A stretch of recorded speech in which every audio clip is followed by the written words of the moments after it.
don't think I've ever received one before. Well, they brought them in, and I put them in my cart right away, so they probably didn't disappear. Well, yeah, I would say, I don't think I've ever received one before, I'll be darned.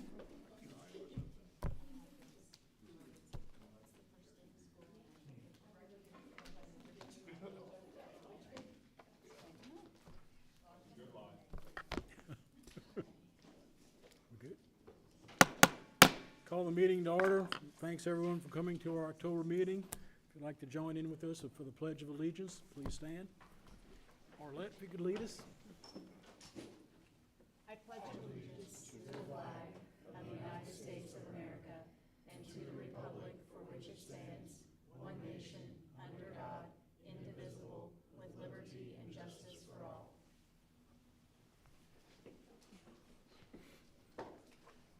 Each member of the board received an electronic copy of the consent agenda a couple of days ago. Does anyone have any questions about the consent agenda? I have one question.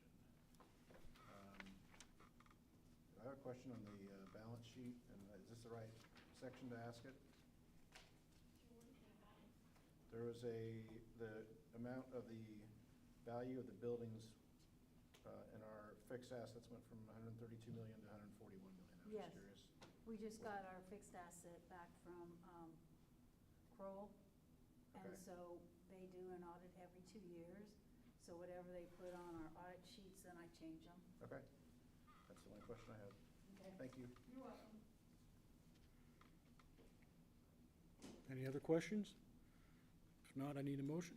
I'll make a motion. Motion by Arlette, I'll Second. second by Steve. Any further discussion? All in favor say aye. Aye. Opposed, no. Motion carries. Give us a minute while we sign the books.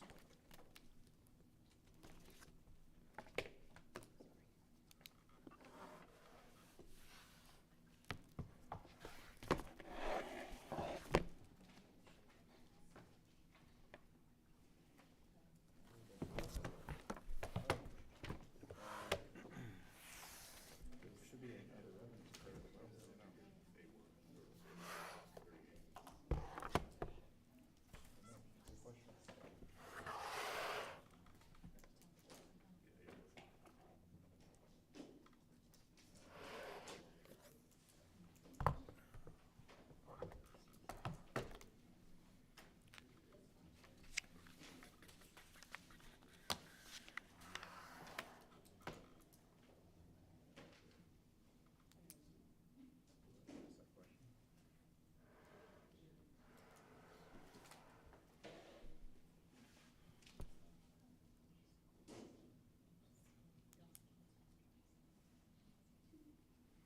First up, Wildcat Spotlight, the Structured Teach Program. If you three could maybe go to the podium and speak into the microphone. Natalie, looks like it's at your height, bud. So if you tap up in the left corner, you'll get an arrow up, forward, and backward. So Okay. tap in the upper left-hand corner, just tap one time. Do I have to talk in that microphone? I can just talk, right? Well, we need you to speak in the microphone because we have live stream of our Okay. meetings that are required, so. Okay. So I'm going to give the brief overview of Structured Teach, Structuring for Success. What? Oh, I'm Melissa Hall. Kayla Eisenhu. So we are special ed teachers at Jasper Elementary and at Ireland Elementary.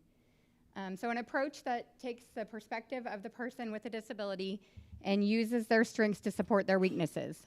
Structured Teach is based on understanding the cognitive and learning characteristics and needs associated with autism spectrum disorder, as well as other neuro differences. It's really hard to face that in. Okay, sorry. Structured Teach uses evidence-based practices. Some key differences in students with autism or cognitive deficits.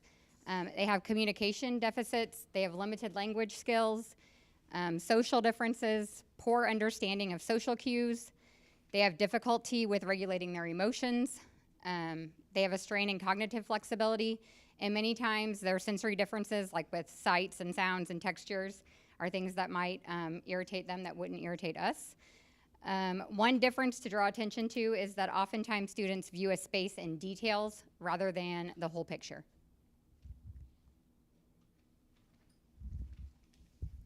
All right, I'm going to be talking about principles of structured teach. It emphasizes meaningful engagement in activities, and then goals include increasing flexibility, independence, and advocacy. Teach strategies can be used alongside other teaching approaches and therapies, and the strategies can be used with anyone who will benefit from these strategies, regardless of diagnosis. Challenges due to lack of structure. Disorganization can interfere with demonstration of skills and learning of new skills and concepts. Without visual structure, students are often left depending on weaker skill areas, and anxiety can interfere with learning. So the program is set up to be for students with autism, but it notes that it really can be used for any of our kiddos that have cognitive differences. The three of us, along with TME and Ryan, toured some schools that were putting structured teach into practice in the Bloomington schools and then up north in the Avon schools. And we were just impressed with how the lay of the room, the physical structure, helped to guide what was happening in that space. So we've been interested in the program, and then through back work, we have a timeline of some of the things that we've done since then. The very beginning of the summer, we had a structured teach training for certified staff. It was 3 days that we attended, as well as some other staff members with the co-op and other schools. And then on August 1st, we took a full day for our non-certified staff. So some of the key individuals that work in Kayla and Melissa's room, as well as in my classroom, came in and got to understand the whys and some of the really important pieces that we're trying to get across with the program. And then you can see there's a few other things. On August 25th, there was a training for specials teachers on adapted special classes. So what it looks like in music or art, PE for our students that may go with their gen ed class, but how does it look different, or how can we modify it so it makes sense for them? We've kind of adopted the unique learning system. That's something that's ongoing for our students on a modified curriculum. And then we have consultation and continued support with Betty Lou Rowe through IU has been something that we've been tapping into as well. So there's 4 components of the structured teach program. And the very first one is Physical structure. So physical structure refers to the way that you arrange the furniture and the materials to add meaning and context to the area or the environment. So visual learners, they need like visual boundaries to make sense of their space. The visual learner thinks in pictures over words. So it's very important to have pictures and words together. The visual learner understands visual feedback more than spoken information. They have difficulty attending to or remembering things that are just spoken. While a strength is focusing on individual details, we as educators can set up the space and learning to help determine what details are important. So this is pictures from my classroom. So we got funding from all of you to buy the dividers, and then I have some other furniture that was purchased as well. But these dividers help to separate their learning spaces and to help with distractibility of other kids that are working at the same time. And then this tape is on the floor in front of my desk. The idea is that they will learn that that is a space that they can't go into, that it's not available. We're still working on that. Some kids listen to it, some don't. And then this divider, so there's a hallway that connects my room and Kayla's room. And we try to keep the kids out of that area unless they're using the restroom or going into the sensory room. So we keep that divider there to let them know that that space is not available as well. And it's nice that the dividers are light, so they're easily moved. Because there are times like if we're doing choice time and I want the area to be bigger, I'll move the divider so that they'll know where their space is that they can be in at that time. The idea of it too is that with these kiddos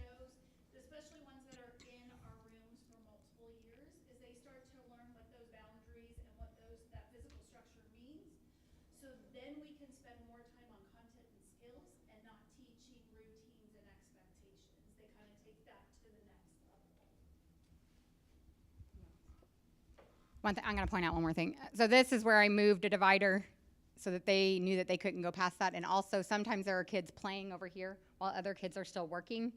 So then it kind of takes that so that they're not seeing that and wanting to go play as well.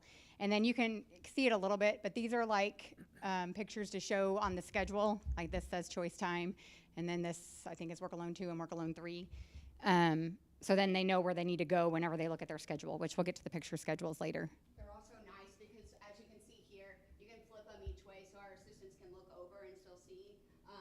If needing for more privacy for other students, such as like sometimes I have a video going of music for gross motor, or one of my students loves a song as a reward when they're done finishing their work, so I'll play that. And if the other one's still working, I can make it higher where they can't see the TV to lower the distractions as well.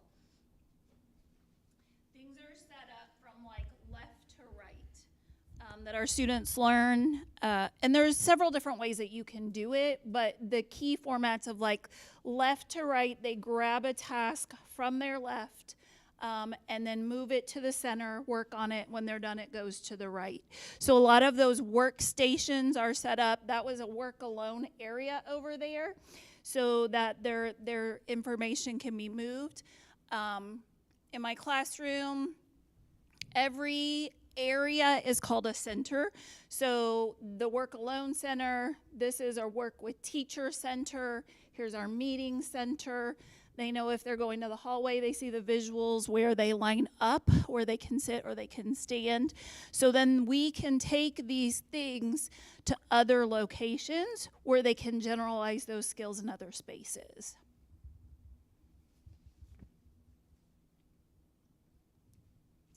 This is an area in my classroom.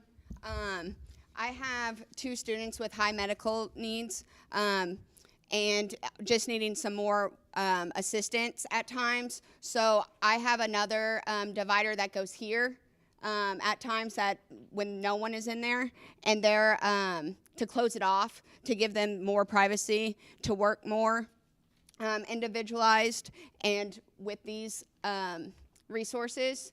So I like that you're able to move the dividers as well again. Moving into visual schedules. Visual schedules are very helpful for students. They move the student's body from location to location in the school day. A visual schedule visually tells what activities will occur in what sequence. It moves the person's body from location to location, helps the student predict what will happen next, promotes independence, and requires a routine to teach flexibility.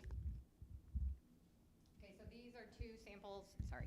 These are 2 samples from my classroom, and I actually brought one along, so that I could show all of you. So whenever they finish with a task, I tell them to check their schedule, and they'll close it to show that they're finished, and then they go to the next spot in the classroom. Some of them are doing really well with it. Some of them need more assistance with from us to get from point A to point B. And then another kiddo has been taking these all apart. He wants to take the Velcro off. He will not leave them alone. So I've tried about 10 different schedules with him.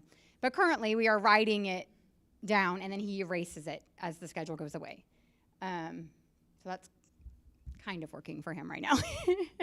But there's all different kinds of schedules, but those are 2 that I use in my room. Here's a couple that I use in our classroom. And one of the things that we went through with the training is a student might need like an object schedule where I hand you a red crayon and that means something, all the way up to can you manipulate and see real life photos? Does that mean something to you? Can you use not natural environment photos? And so for the students, after we got assessments, how do we figure this out with kiddos?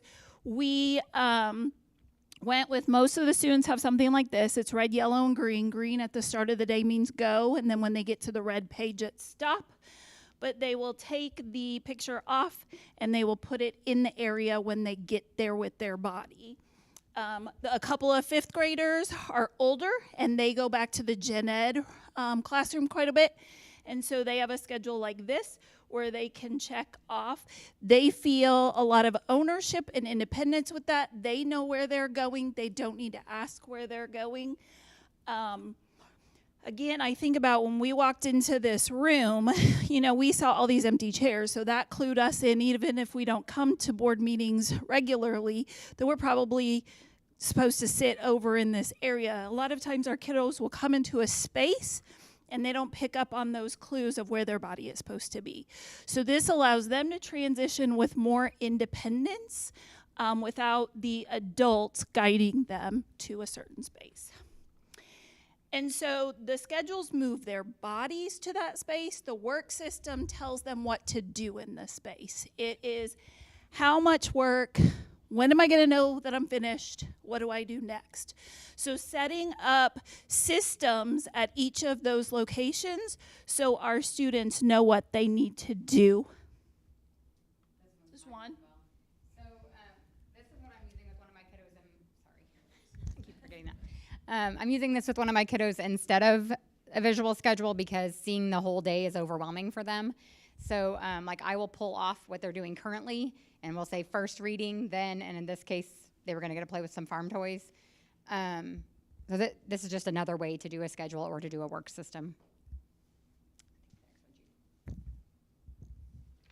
I also do the first then with my younger ones. I have the younger students, so going back to this is both of my work system and my visual schedule is kind of in one picture here. This is the visual schedule.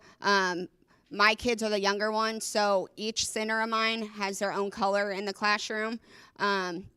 So right now, my assistants and myself are being their visual schedule, like ourselves, and you hold up the paddle when it's time to move, and they see the color, and they're supposed to go transition and find the color to know what center they're going into. So these are just Velcroed, and they're double-sided, so on the other side is like another color of red. So whatever color it's supposed to be is ideally what I'm trying to teach them of where they're supposed to be going. This is the work system. For example, I have a blue table for small group. This is my blue table work system. You put the tokens on to do. So if there's 3 activities for that day in that small group, I would put 3 of these tokens on here to do, and then when you're finished with one, you put down there, and they know that they have 2 more activities. So that's the work system that I'm building up to in my classroom. Along with creating these, physically making them, it takes a lot of work to teach our kiddos a system like this. So in this one, I want to say, we're not here yet. We are still working on the visual schedules and we are practicing those. And I mean, from where we were at the start of the year till now is huge. People will come in and see that and watch them transition with like no verbal prompts. That's a win for us. Ideally, once we start going to those workstations where they can work, there would be task boxes with those numbers, and when they get done with one, they would just unvelcro that. But we're not to that point yet. Lastly are the materials, and we've put a lot of time into creating different task box and materials so students can do them at their own pace, or if it's a skill that is not as challenging for them so that they can see some success while we're working with other skills. We've created quite a bit of different task boxes. You can just see a few here. They're pretty self-explanatory, but it gives the students options of things to work on outside of paper pencil, more tactile feedback for them, and things that they feel success with. I've also used some of the materials, like if I'm working with a group of 4, and if I start with one kiddo and they really need one-to-one even though we're in a group, so I'll work on the paper pencil task with that kid, and then the other 3 will have one of these task boxes in front of them, and then when I work with the next kid, the boxes will rotate. So they're doing 3 different task boxes when it's not their turn. And then those also go into work alone because they've already practiced them in the group. So these are some of these Candy made for us, and then some of them Betty Lou made, and some of them we made ourselves. Is that the last? Do you guys have any questions? So this is only elementary school, right? Is there a plan to transition some of this to middle and high school?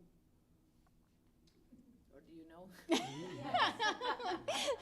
So we've been including the middle school folks in this.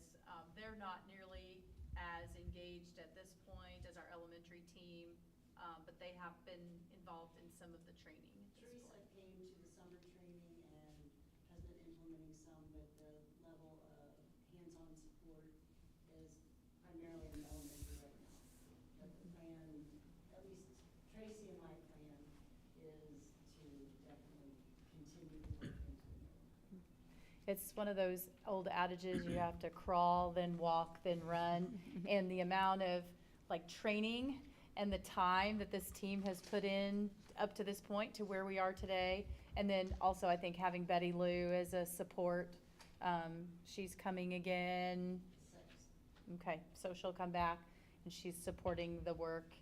I think my question, I think just kind of a leading question for the board is, at the end of all this, like when you think about what the end in mind is, what will the ultimate outcome be when all of the systems are implemented and you feel like everyone and the students have an understanding of the structure? Everybody look at this. I mean, I think, go Ideally, ahead. if they're going to middle school, like this continues to transition. So we talked about even starting at pre-K, so then when they go to kindergarten, which is a huge jump for them, that they already have some of these ideas of what does the schedule mean? Where does my body go? How do I depend on these physical features to tell me what is needed in the space? So I think that can continue to grow. But I think that we are seeing more kids with intense needs come into our schools. And we then tend to take a lot of that time dealing with behavior, dealing with teaching these things, teaching expectations. And then we have like this little bit left over where we want to focus on skills and content. And so ideally, if these systems are in place, that frees us up to work more on being proactive with social skills, behavior, the skills that they need. Maybe it's too early to answer this, but I don't know how long it's been in place, but do you notice any improvement in children, or get feedback from their parents, or is it too early to tell? I would say my classroom has been a struggle because some of these kids want to go back to the way we did things before. So like when I put furniture in place, they're wanting to move it back to where it was last year. I think it's gonna help that she's doing it with the younger ones, and then by the time they get to me, they'll be used to these things.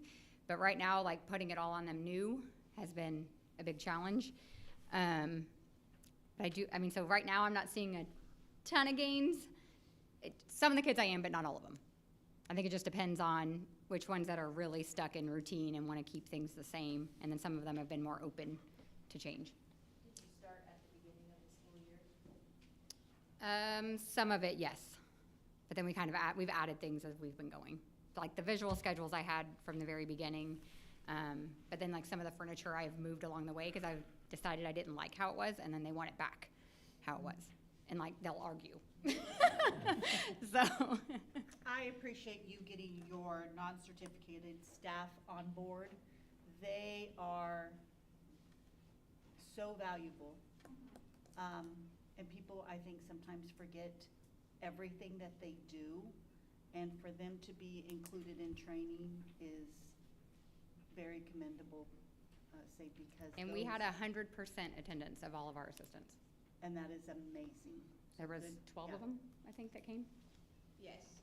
So, which we were ecstatic. And that is awesome that they were included, because as you know, We definitely could not do any of this, let alone our job, without our assistants. correct, correct. So thank you. Well, thank you very much for your time. Appreciate Thank it. you. You're welcome to stay, but you're also welcome to go if you want. I'm gonna grab my stuff too. Mr. Stempfenogel, building and maintenance update.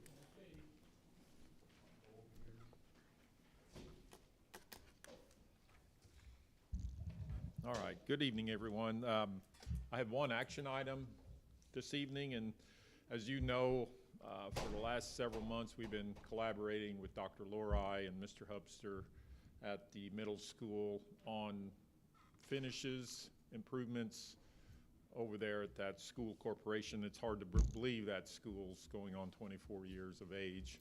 The staff and everyone has taken good care of the school. It's shown, you go through the classrooms and the entire school looks amazing. However, it is in need of new finishes. The finishes projects was set up in 2 phases. The first phase to be performed next summer, and then the second phase to perform the summer of 27. It's just too much of an area to get done in one summer, so that's the reasons we broke it up into 2 phases. The first phase, I provided some drawings of what is included. The first phase consists of basically finishes of the upper level academic wings. We are going to do new carpeting in the auditorium, as well as new floor finish in the wrestling room. Also included in the finishes on the upper floor are the tack boards in the corridors. There are some paint finishes that will be taking place as well in the upper level classrooms.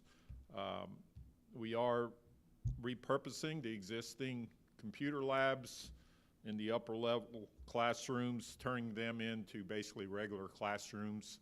Since everyone's using Chromebooks, those computer labs aren't utilized like they have been 24 years ago. So those computer labs, part of this package, will be turned into traditional classroom spaces. As far as the project schedule, we're hoping to receive bids December 10th, and then bring those bids to you at the December 22nd board meeting. At this time, I would like for you to consider approval of the invitation to bidders, so we can send the bidders, or excuse me, send the plans and specs to Reprographics, where the contractors can obtain those and submit bids. Are there any questions? I'll make the motion to publish the invitation to bid. Motion by Steve. Second by Sarah. Any discussion or questions? All in favor say aye. Aye. Opposed, no. Motion carries. Thank you. Any questions on any of the projects that I have listed?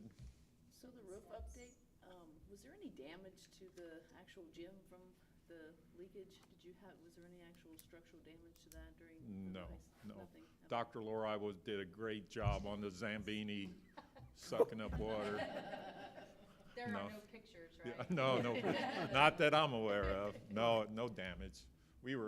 There was some water. It wasn't a whole lot of water, but we were able to get on it and suck it up and get some fans and dry it out. But Schmidt has been on site and did the corrections. We're hopefully going to look at this on a monthly basis, and then our hope is to be able to do the roof work the summer of 27. But in the meantime, we're going to continue to monitor that roof up there to see if the wind pulls away any more of that roof membrane. On the administration building, you have the existing storm pipe has been corrected. Can you explain that? The existing storm pipe over years it has settled, and when it settled, unbeknown to anyone, the ground around it had basically sucked into the pipe, filtered into the pipe, and slowly over time stopped up the drainage pipe. So what had happened is on these huge rain events, the water came down the downspouts, and then it had nowhere to go, so it just soaked into the ground. In some cases, it couldn't get away fast enough, so it found the most convenient opening in the building. So that has all now been corrected. The one item on the list that we have to correct yet is we've been getting a lot of the water in the north lower level service entry. that has a drain on the exterior, and just because of all the leaves and trees and debris that is blown off the trees, what have you, it clogs that exterior drain up.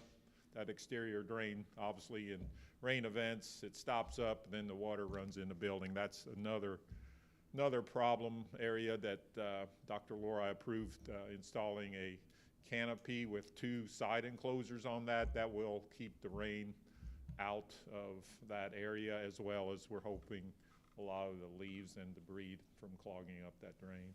Do you know if the perimeter drain around the building is working okay? The perimeter drain, we ran a camera in it. It's clear. The only issues we had was with the storm drain itself, the foundation drain, which I'm thinking that's what you're meaning when you say perimeter drain. The foundation drain is fine. It's the storm drain pipe that was the culprit. And also, we did excavate the south side of the building because there were some cracks in that brick, but we ended up cleaning the foundation and installing waterproofing along the south side of the building. So our thought was, when you had a heavy rain event, since the water couldn't get away, it went along the perimeter of the building and found those cracks in the brick and worked its way in. So that has been corrected. We're hoping to have green thumb, hopefully in the next couple weeks, to install the landscaping and plantings around the building. The failed concrete out front was replaced last week. That turned out nice. So yeah, we're moving in the right direction. The last item on the list is that north canopy over that lower level service entry. How'd the stairs go outside the high school last week? It's going great. It's the contractor's doing a wonderful job. Obviously, there were a lot of cracks and a lot of correction work that he had to do on the spalled concrete areas. It looks really good. The next step is to install the aluminum treads with the abrasive non-slip treads. As soon as the rain quits, he will start installing those. The handrail material, the stainless steel handrails material, was supposed to be at the contractor manufacturer today, I believe. So hoping to wrap that up here in 2 weeks. Anything else? Thanks. Thank you. All right. Thank you, Scott. Thanks, everyone. Nobody's You're good to here. go. Feel like I need to stay. Thanks. Curriculum update. Tina. All right, good evening. This evening, I just wanted to give a brief professional development report for the school year so far. So you have in the board files just an ongoing spreadsheet that I've been keeping up to date, but wanted to just kind of briefly recap some things and also mention 1 or 2 items that aren't very easy to capture in that spreadsheet. So so far in 25-26, we have invested in various targeted professional development activities, primarily focused on supporting teacher growth, student achievement, and then our district priorities. So some of those specific activities include new teacher support and training for individuals in specialized roles. We have instituted for the inaugural year a new teacher onboarding. Onboarding is not the right word. A new teacher mentorship program that also includes monthly PD for our new teachers on different topics. This is really a robust program that Dr. Laura helped us develop, and I think it's going to be a huge benefit to our new teachers. In addition to that, all of our new teachers also participate in it's heavy year 1, lighter year 2 program through SIEC that's called the New Teacher Initiative. And so they, again, it's not monthly, but they go to SIEC for various sessions throughout the first 2 school years to just hone the skills and the reality of teaching as they come out of their preparatory programs. We also have you might have noticed on the spreadsheet a couple of people in new positions. So Erin Yoakum, for example, is our new college and career readiness coach, which is very different than a traditional classroom teacher position. So she's done some specific trainings leading toward certifications. We also provide like new teacher evaluation training for Miss John, for example, who's in an administrative role for the first time. So lots of support for our new teachers and people in new roles. We've also done numerous PD activities already this year focused on literacy and writing, which is one of our top priorities for the district as well as the state. One of the things that I didn't know how to capture in the spreadsheet is that our 2 literacy coaches at the elementary level provide weekly PD to each grade level team and support in utilizing data to drive their instruction. What's really wonderful this year, with it being the 3rd year that we have these folks in place, in our first 2 years, we were partnered with the Indiana Literacy Cadre, and the cadre was great and the support was wonderful, but there was a lot of administrative work. There was a lot of documentation that they were required to produce. There was a lot of demands on their time from the cadre. And so their focus, and it was outlined specifically that they were supposed to work with K-3 teachers. Now that our time in the cadre has completed, this year they are able to work with all K-5 teachers. So some of those, all of our elementary teachers have been working on our literacy initiatives, but to get more of that targeted PD right when they need it from our own folks who can work with them to identify what their needs are is really just going to continue to shore up our work in the area of literacy. So we're excited about that. We have had SMECN's writing and reading comprehension sessions right before school started. We sent a team to an SIEC session on the iLearn checkpoints in particular on the ELA side. We've done a number of things with technology and AI integration. Matt Pryor, our AI guy, that really should be his formal title, I think, AI guy, and Marcy Showalter, our tech director, worked together to create a GJCS AI badge. So this is made up of 4 modules that help all of our staff learn about AI literacy first, and then how to utilize the tools that we have invested in, and just continue to grow that skill set. We already in the first quarter had 5 staff members complete the entire badging process. Our goal is for all of our staff to complete that by the end of the school year. We have a team of teachers going to the HEC conference next week, which is focused on technology and educational tech, and that team is going to be very strategic about who's attending which sessions, and then bringing that knowledge back and sharing out with all of our staff. We've had sessions targeted for special populations such as special education, English learners, and high ability. The Structured Teach is a great example of one of those initiatives. Our English learner teachers are really a close-knit team. We are able, especially with the leadership of Bea Kobo, our liaison, to provide them some time to work together, as well as to attend sessions like at SIEC, where we had, I think 5 of the 8 EL teachers went to a teacher of record professional learning network there.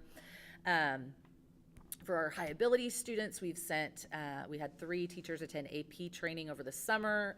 This past summer, we are already looking at opportunities for a new AP teacher to receive some additional training. And then we have our district-wide days. We had our September 24th PD day, which was really spectacular. There were, at every building, there were different things going on, but it was really just a day packed full of learning focused on, there was AI work, there was curriculum work, there were safety meetings. I think the high school safety team met. There was the high school staff have to do trainings in order to administer PSAT and SAT, and some of that training happened on that day. So there was a lot going on that day. And we are already planning for our February 4th PD Day, as well as the next Educate Du Bois County PD Day, which isn't until November of 26. But our team has started meeting to start getting that one ready to roll. So you can see, like, I think it's very clear we have a really strong partnership with SIEC, and it's great to have them so close because they're able to pull in experts from the state and provide sessions to the whole region, and we benefit from that for sure.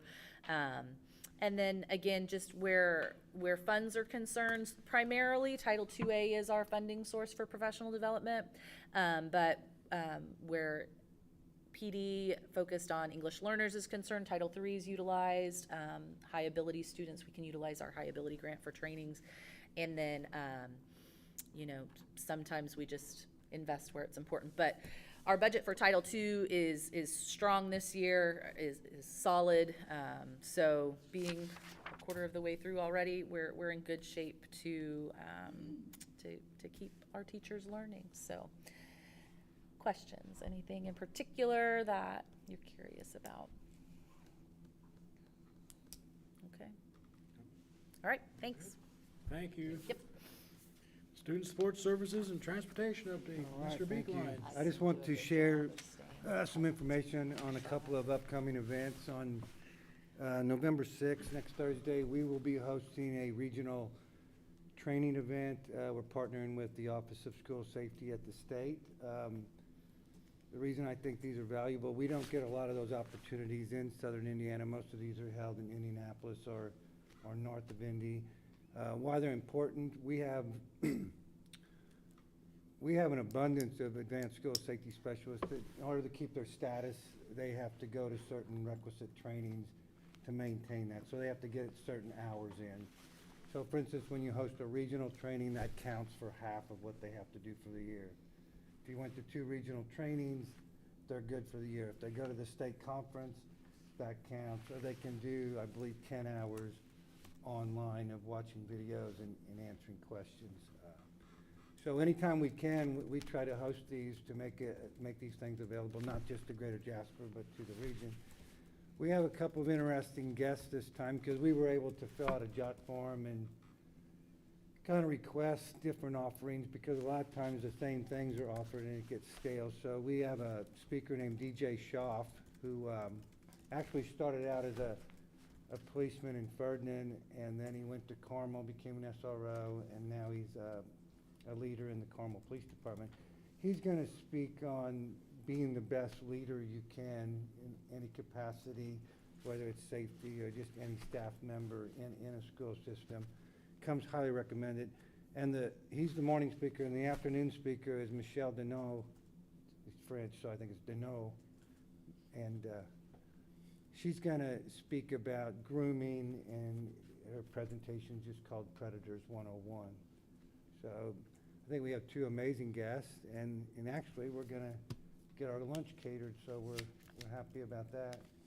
And then secondly, on December 17th, we are going to host our 2nd annual Christmas Lights Express. This is modeled after the Polar Express.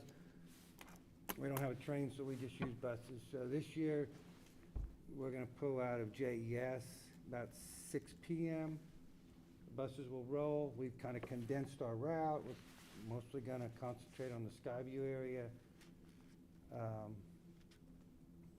We also have Santa Claus come at 5 p.m. with some other Christmassy characters, and at the end, when the kiddos return, they'll be given a gift bag of an assortment of sweets and treats, and we're partnering with some other organizations to make that available. This year, we had time to plan this. Last year, we put this whole thing together in 2 days, so we actually met a couple weeks ago. So I actually expect a minimum of 200 kids will sign up and go. Am I exaggerating? I don't think so. I think we'll get 200. And anyhow, in both these events, feel free to stop in. So So November the 6th, training in here, regional safety training. And December 17th at JES, we'll gather in the JES cafeteria beforehand. We'll load the buses and pull out at 6 p.m. and you're welcome to go for that tour. Bobby and I drove it the other day. It's a little bit more than the SS Minnow. It's about a 30 to 40 minute tour. Nice Thank touch. you. Thank you. Any questions? They're gonna go right through your neighborhood.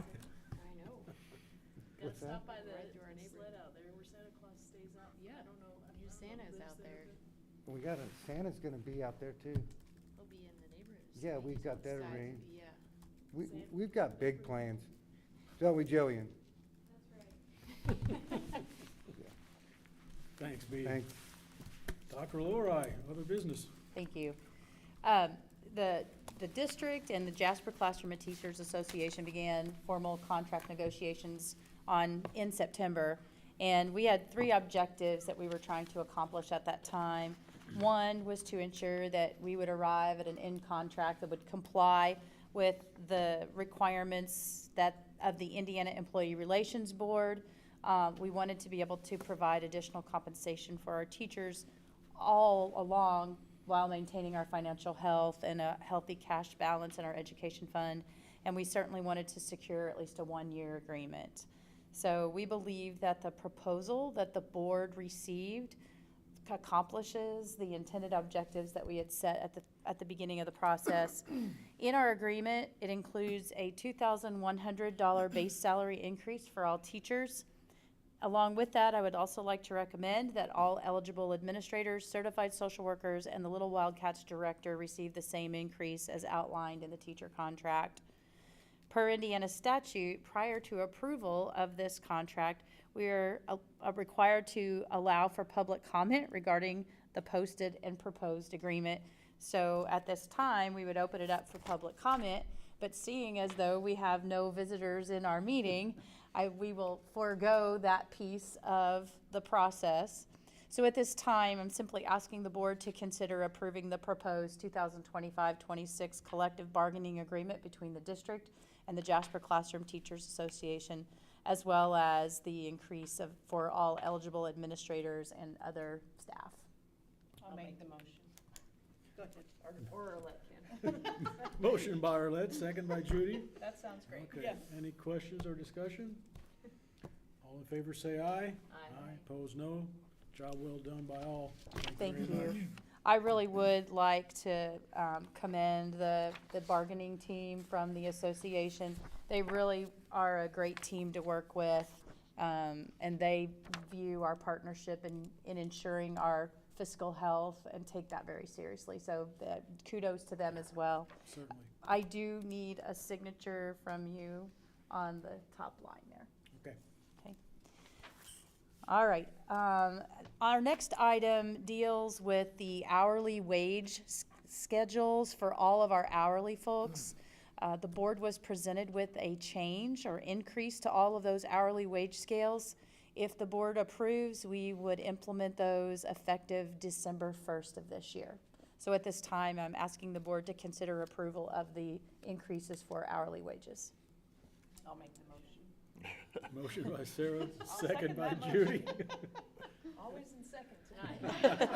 You're a great runner-up. Any questions or discussion? All in favor, say aye. Aye. Opposed, no. Motion carries. Thank you.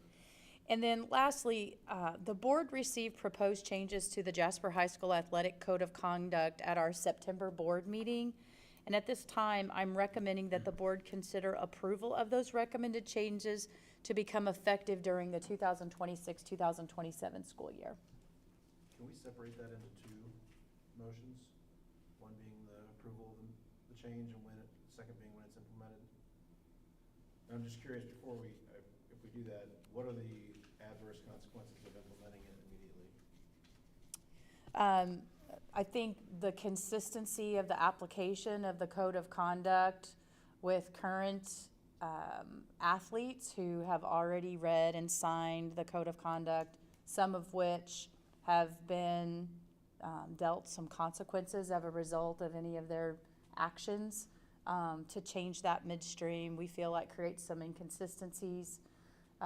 To also make a change mid-year, we also feel like it would require us to seek out all athletes and parents to reread and re-sign the athletic code of conduct, which is a pretty heavy lift at this point.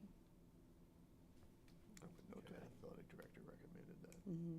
Yeah, and in our discussion with the athletic director and the high school principal, they recommend that we wait to implement the changes in the next academic school year.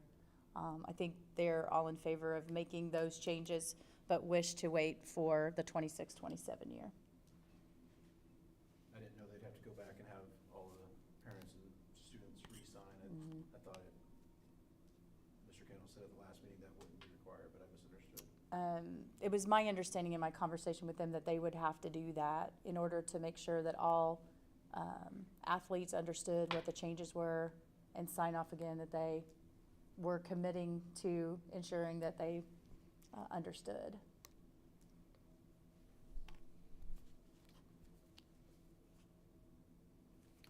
I'll make the motion to approve for the code of conduct to start next school year.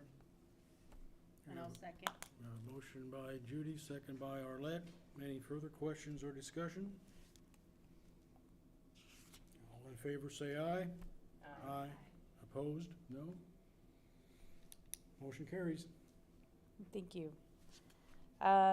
Under announcements, we have an upcoming ISBA Region 9 meeting at Clubhouse 61 on November the 10th at 6 p.m. All board members are registered. Tim, you're registered for that as well.